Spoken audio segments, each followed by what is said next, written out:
దేవుని నామమునకు మహిమ కలుగునుగాక. అపోస్తలుల కార్యం 8వ అధ్యాయం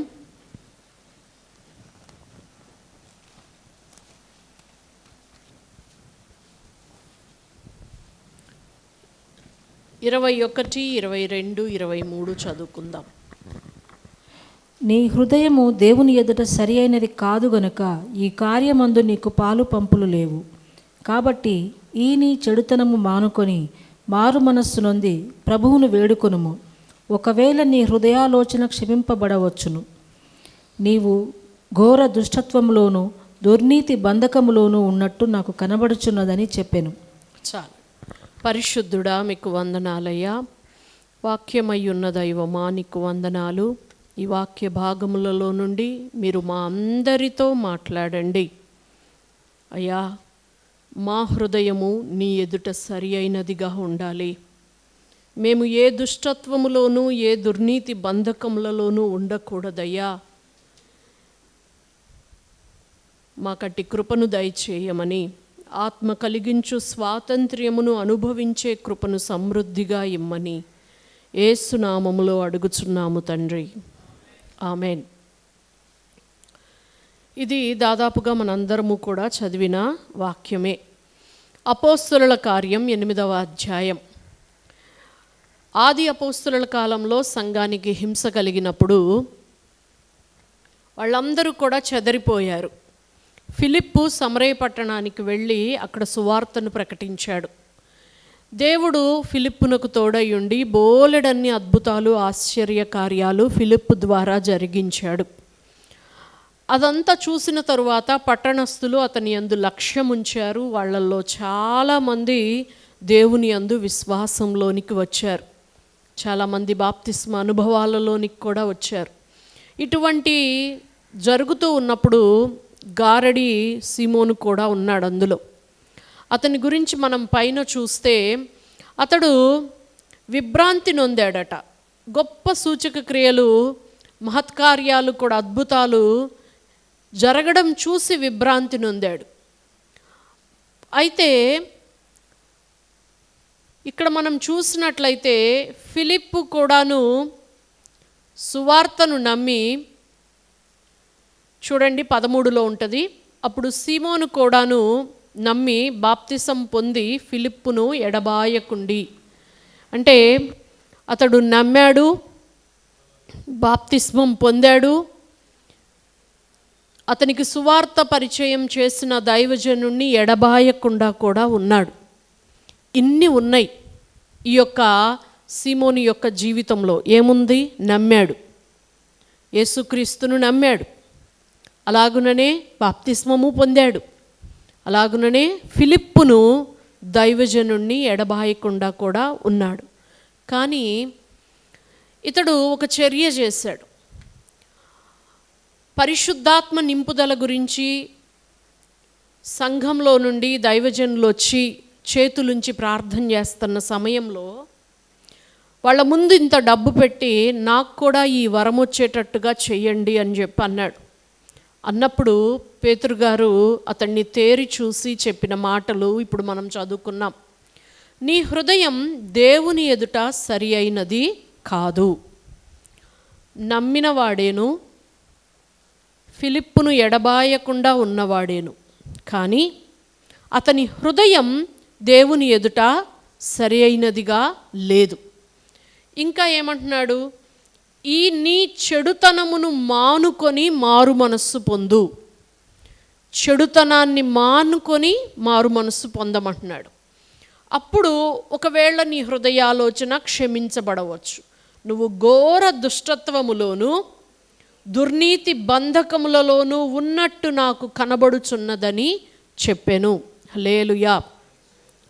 ఒక్కటే విషయం అర్థం చేసుకోవాలండి. నమ్మే బాప్తిసం పొందుతారు దాదాపు అందరూ కూడాను. ఫిలిప్పును ఎడబాయకుండా ఉన్నాడు అంటే అర్థం ఏంటండి? రెగ్యులర్ చర్చ్ మెంబర్ కదా. నమ్మినంత మాత్రాన, బాప్తిస్మం పొందినంత మాత్రాన, దైవజనుణ్ణి ఎడబాయకుండా ఉన్నంత మాత్రాన అతడు దేవుని దృష్టిలో అంగీకరించబడినవాడు, పరిశుద్ధపరచబడినవాడు అని మనం చెప్పలేం. చూడండి, ఇక్కడ ఒక ఎగ్జాంపుల్ దేవుడే మనకిస్తా ఉన్నాడు. నీ హృదయం దేవుని ఎదుట సరిగా లేదు. చాలా ప్రాముఖ్యమైన విషయం ఏంటి అనంటే, మన హృదయం దేవుని ఎదుట సరిగా ఉండాలి. దేవుడంటే తండ్రి, రహస్యమందు చూచువాడు. ఎవరు చూసినా చూడకపోయినా ఆయన కన్ను మనలను చూస్తూనే ఉంటుంది. ఒక చోట అంటాడు ఆసా రాజుతో, యథార్థవంతులను బలపరచుటకై యెహోవా కన్ను భూ సంచారం చేస్తూ ఉంది అని అంటాడు. హల్లెలూయా. 7 కన్నులు కలిగిన వాడని మనం ఆయన్ను స్తుతిస్తూ ఉంటాం కదా. అవి మంచివారిని చెడ్డవారిని చూస్తున్నాయి అని చెప్పుకుంటూ ఉంటాం కదండి. ఆయన కన్నులు భూసంచారం చేస్తున్నాయట. ఎందుకో తెలుసా? ఒక యథార్థవంతుణ్ణి బలపరచడం కోసమే భూసంచారం చేస్తున్నాయి. హల్లెలూయా. నీవు నేను యథార్థపరులమైతే గనక మనల్ని బలపరుస్తాయి. అవి అడగాల్సిన అవసరం లేకుండానే, అడగక మునుపే బలపరచడానికి సిద్ధంగా ఉంటాయండి కదా. మరి ఆ కన్ను చూసినప్పుడు హృదయం సరిగా ఉండాలి ఆ కన్నుల ఎదుట, ఆ దేవుని ఎదుట కదండి. ఇక్కడ ఏమన్నాడు? నీ హృదయం సరిగా లేదు. నమ్మినోడివే, బాప్తిసం పొందినోడివే, కానీ నీ హృదయం దేవుని ఎదుట సరిగా లేదు. ఇంకా ఈ నీ చెడుతనాన్ని మానుకొని మారు మనస్సు పొందు. హల్లెలూయా అండి. నమ్మి బాప్తిసం పొందడం ఒక్కటే సరిపోదు జీవితానికి. మారు మనస్సు పొంది బాప్తిసం పొందాలి. చాలామంది నమ్మి బాప్తిసం పొందుతారు. మీరు చూడండి, క్రిస్టియన్ ఫ్యామిలీస్లో నుండి పిల్లలు నమ్మి బాప్తిసం పొందుతారు, కానీ మారు మనస్సు పొంది బాప్తిసం పొందడం అనేది చాలా తక్కువగా జరుగుతూ ఉంటుంది. నేను యథార్థంగా మాట్లాడుతున్నాను. నమ్ముతారు, యేసుక్రీస్తు తప్ప ఇంకో దేవుడే లేడు, మొక్కాల్సి వస్తే నమ్మాల్సి వస్తే ఆయన్నే నమ్ముతా, ఇంకొకళ్ళని మొక్కే ముచ్చటే లేదు, ఇంకొకళ్ళని నమ్మే ముచ్చటే లేదంటారు కదండి. ఆ విషయంలో స్ట్రాంగ్గా ఉంటారు, అంతవరకే ఉంటుంది. కానీ ఆయన అంతరంగాన్ని పరిశీలించే నీతి కలిగిన దేవుడని, తన పాపముల విషయమై పశ్చాత్తాపడి మారు మనస్సు పొంది బాప్తిసం పొందాలి అన్న విషయం అర్థం కాదు వాళ్ళకి. కనుక నమ్మి బాప్తిసం పొందడం సరిపోదు, మారు మనస్సు పొంది బాప్తిసం పొందాలి. మారు మనస్సు అనేది కూడాను ఒక్కసారిగా ప్రారంభమవుతుంది, కానీ అంచె దినం వరకు కూడా స్టేజెస్గా అది కొనసాగుతూనే ఉంటుంది. ఇప్పుడు ఉల్లిపాయ తీసుకున్నాం అనుకోండి, పై పొర వలవంగాల్నే దాని సెంటర్కి రీచ్ అయిపోయినట్టేనా? కాదు కదా. తడితడిగా ఉన్న ఒక లేయర్ తీస్తాం, దాని తర్వాత ఇమ్మీడియట్గా ఇంకో లేయర్ ఉంటుంది, అది కూడా తీయాలి. ఇట్లా మారు మనస్సు అనేదండి మన జీవితంలో జీవితకాలం అంతా కూడా ఆయా స్టేజెస్లో, ఆయా ఏజ్లో, ఆయా సిచ్యుయేషన్స్ గుండా మనం వెళ్ళేటప్పుడు మారు మనస్సు పొందుకుంటూ వెళ్తేనే సెంటర్కి ఎలాగైతే ఉల్లిపాయలు దానికి ఎట్లా లేయర్స్గా ఎలా ఉంటుందో అలాగే ఉంటుందండి. ఇక్కడ మారు మనస్సుతోనే మన బాప్తిస్మ అనుభవం ప్రారంభం అవ్వాలి. కేవలం విశ్వసించడంతో కాదు. నమ్మి బాప్తిసం పొందాడు, అమ్మో యేసయ్య స్వస్థపరుస్తాడు, ఎన్ని చోట్ల తిరిగాను నేను, ఎక్కడా రాలేదు, ఇక్కడే సమాధానం వచ్చింది, స్వస్థత వచ్చింది, కనుక నేను నమ్ముతున్నాను, బాప్తిసం తీసుకుంటున్నాను. కానీ మారు మనసు ఏది కదా. కనుక ఇక్కడ ఈ వ్యక్తిలో కూడా అది మనం చూస్తాం. హృదయం సరిచేయబడాల, దేవుని ఎదుట హృదయం సరిచేయబడాలి. ఆ చెడుతనం మాని మారు మనసు పొందాలి కదండి. నీ హృదయం ఘోర దుష్టత్వంలోనూ దుర్నీతి బంధకాలలోనూ ఉంది కదండి. ఒక నమ్మినవాడు, ఒక బాప్తిసం పొందినవాడు, ఫిలిప్పును ఎడబాయకుండా ఉన్నవాడు, ఘోర దుష్టత్వంలో దుర్నీతి బంధకాల్లో ఉంటాడా అంటే ఇక్కడే ఒక సజీవ సాక్ష్యం మనకు కనపడతా ఉంది, ఉంటాడు అని చెప్పి. అవసరమే కదా వాడికి మారు మనసు. చాలామంది అంటారు, ఫలానా పాస్టర్ గారితో ఉంటాడు కదండి, చాలా మంచోడు అనుకున్నాము, ఫలానా సంఘంలో మంచి మెంబర్ కదండి. ఇప్పుడు ఫిలిప్పు పరిశుద్ధాత్మ చేత, జ్ఞానము చేత, మంచి సాక్ష్యముతో నింపబడిన ఒక మంచి దైవజనుడు కదా. అతని ద్వారా అద్భుతాలు కూడా జరుగుతూ ఉన్నాయి. కానీ అతన్ని ఎడబాయకుండా ఉన్న వానిలో ఇంకా సరి అయిన మారు మనసు రాలేదు. మన జీవితాల్లో మనం పరిశీలన చేసుకోవాలి. ఎవరికి వాళ్ళం వ్యక్తిగతంగా పరిశీలన చేసుకోవాలి. మన హృదయం దేవుని ఎదుట సరిగా ఉందా? రేపు బల్లారాధనలో మనం పాల్గొనబోతా ఉన్నారు కదండి. మన హృదయం దేవుని ఎదుట సరిగా ఉందా? ఏదైనా దుష్టత్వంలో కానీ దుర్నీతి బంధకాలలో కానీ అది బంధించబడిందా? దేవుడు ఈ దినాన మనతో మాట్లాడుతూ ఉన్నాడు. ఒకసారి 2 కొరింథీ 7వ అధ్యాయం 10వ వచనాన్ని చూస్తే అక్కడ సంఘానికే లేఖ రాస్తా, ఆ లేఖ వలన ఆ గద్దింపు, ఖండింపు సరిచేయడం వలన వాళ్లకు దుఃఖం కలిగితే ఆ విషయాన్ని ఎత్తిపట్టి 2వ లేఖలో పౌలు గారు రాస్తూ ఒక మాట రాస్తాడు. చూడండి, 2 కొరింథీ 7:10. దైవ చిత్తానుసారమైన దుఃఖము రక్షణార్థమైన మారు మనస్సును కలుగచేయును. ఈ మారు మనస్సు దుఃఖమును పుట్టించదు, అయితే లోక సంబంధమైన దుఃఖము మరణమును కలుగచేయును. ఇంకా చదవండి. మీరు దేవుని చిత్త ప్రకారము పొందిన ఈ దుఃఖము ఎట్టి జాగ్రత్తను, ఎట్టి దోష నివారణకైన ప్రతివాదమును, ఎట్టి ఆగ్రహమును, ఎట్టి భయమును, ఎట్టి అభిలాషను, ఎట్టి ఆసక్తిని, ఎట్టి ప్రతిదండనను మీలో పుట్టించనో చూడుడి. ఆ కార్యమును చాలండి. ఎన్ని మాటలు చెప్పారో చూడండి. దైవ చిత్తానుసారమైన దుఃఖము రక్షణార్థమైన మారు మనస్సును కలగజేస్తుంది. ఇది ప్రతి ఒక్కళ్ళ జీవితంలో ఉండాలండి. అంటే ఎవడో మనల్ని అనవసరంగా తిట్టేశాడని చెప్పి ఏడవడం కాదు, ఎవరో మనల్ని మిస్అండర్స్టాండ్ చేసుకున్నారని చెప్పి ఏడవడం కాదు, ఎవరో మన మీద నిందేశారు అని చెప్పి ఏడవడం కాదు. దైవ చిత్తానుసారమైన దుఃఖం ఏంటి అనంటే చేసిన పాపము విషయమై రోధించడం, దుఃఖపడడం. నిజంగా చేసినందుకు దుఃఖమా? తెలిసినందుకు దుఃఖమా? శిక్ష వస్తున్నందుకు దుఃఖమా? అబ్బా ఎంత ఏడ్చారు అన్నది మనం చూస్తాం, కానీ ఎందుకు ఏడుస్తున్నాడు, ఏ పాయింట్ దగ్గర బ్రేక్ అయ్యి ఏడుస్తున్నాడు అనేది ఆయన చూస్తాడు. మనం ఓవరాల్గా ఏం చూస్తామండి? అమ్మ మస్తు ఏడ్చాడు అనుకుంటాం, మస్తు దుఃఖపడ్డారు అనుకుంటాం. కానీ చేసినందుకు దుఃఖపడ్డారా? 10 మందికి తెలిసినందుకు దుఃఖపడ్డారా? ఆ చేసిన పనికి శిక్ష వచ్చినందుకు దుఃఖపడుతున్నారా?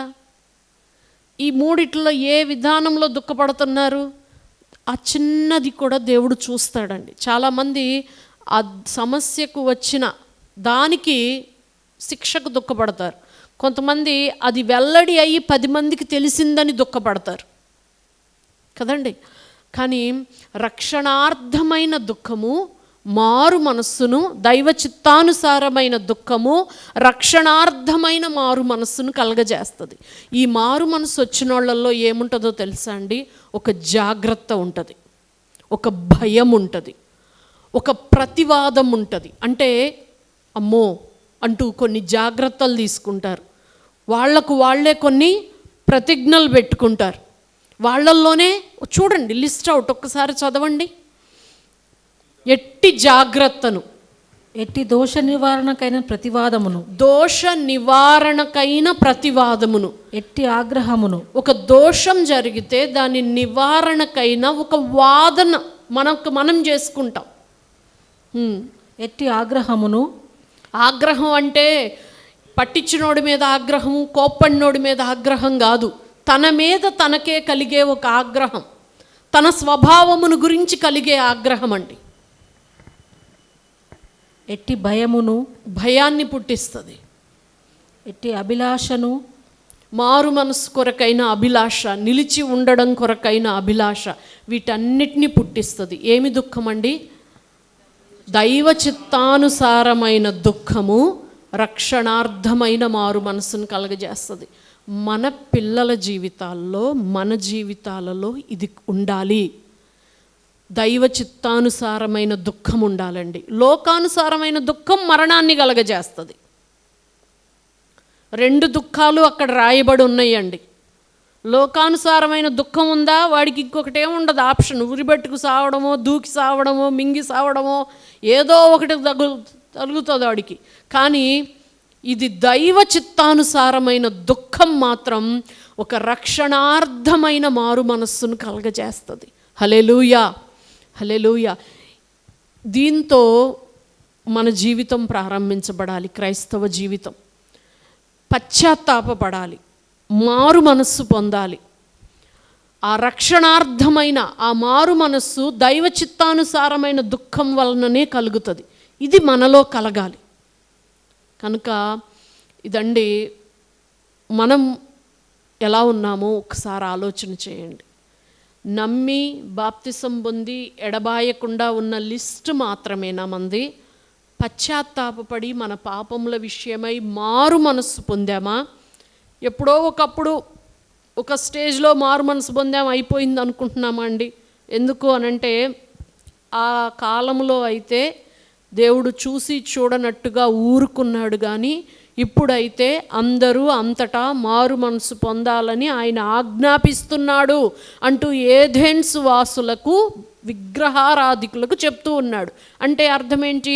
విగ్రహారాధన విడిచిపెట్టి దేవుణ్ణి ఆత్మతో సత్యముతో ఆరాధించాలి అన్న పాయింట్ దగ్గర వాళ్ళ మారు మనసు ప్రారంభమైంది.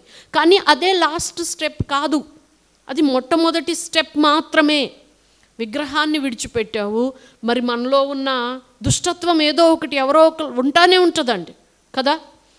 నోరు కాసుకోలేని దుష్టత్వమో, చెడు తలంపులు కలిగిన దుష్టత్వమో, ఎవరన్నా కొంచెం మనకంటే ఒక మెట్టు ఎక్కువ ఉన్నారంటే ఓర్చుకోలేరండి కొంతమంది, అది కూడా దుష్టత్వమే కదా.